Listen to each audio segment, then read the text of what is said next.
C'est l'un des virus les plus mortels de la planète.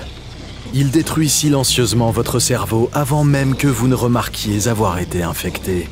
Et au moment où les symptômes commencent à apparaître, il est déjà trop tard. Oui, nous parlons bien de la rage. Chaque année, près de 60 000 personnes sont tuées par cette impitoyable maladie. Aujourd'hui, nous allons voir comment elle ravage votre organisme à chaque étape de l'infection, allant de la première exposition au virus à votre transformation en zombie baveux et enragé. Comment savoir si un animal est porteur de ce virus?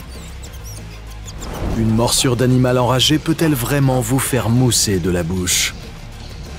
Et pourquoi est-il essentiel d'empêcher le virus d'atteindre votre cerveau? Stade 1.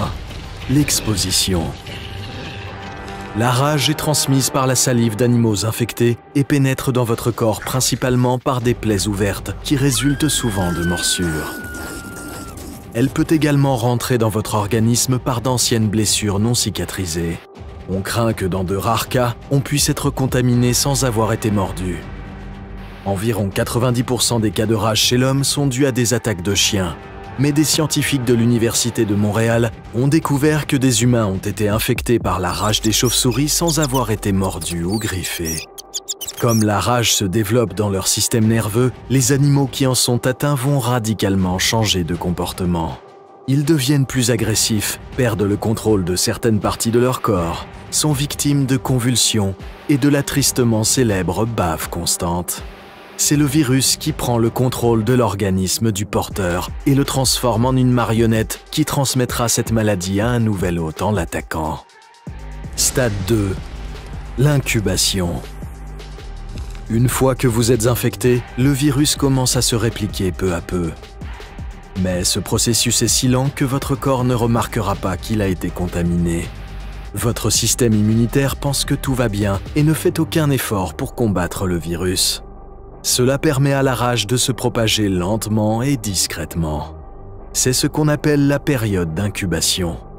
Elle peut durer de 1 à 3 mois après l'exposition et selon la partie de votre corps où l'infection s'est déclarée. Son seul objectif est d'atteindre votre système nerveux. Une fois cette zone touchée, désolé de vous le dire, mais c'est la fin. Votre cerveau ne sera plus que de la bouillie. Stade 3. Les symptômes. Une fois que la rage a pénétré la moelle épinière, elle se déplace vers le cerveau et commence à se reproduire sans relâche. C'est à ce moment-là que les premiers symptômes commenceront à apparaître. Le stade initial peut ressembler à une grippe, mais rapidement les vrais signes de la maladie vont se manifester. Délire, hallucination et hyperactivité. Et ce n'est que le début. Stade 4. La contagion. Une fois que le virus s'est démultiplié dans votre cerveau, il s'étend au reste de votre corps à travers vos nerfs à la recherche de sa prochaine victime.